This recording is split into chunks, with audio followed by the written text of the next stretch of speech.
Higala, kumusta? May buntag Iligan, may buntag Mindanao, may buntag Pilipinas. Adang Huwebes, pizza 15 ni buwan sa Enero, ning tuiga 2026. Sangan sa ato station manager, Pastor Ruben Sulapas, kini ang inyong ka-isar, Kabisaya Nunibi. Ang muhatod sa hanay sa balita karong orasa.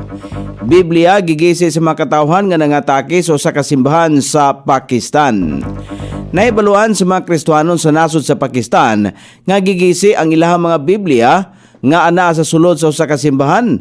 Ang pagpanggisi sa nasoyng mga Biblia gihimo sa mga katawhan nga nangatake sa naasoyng simbahan.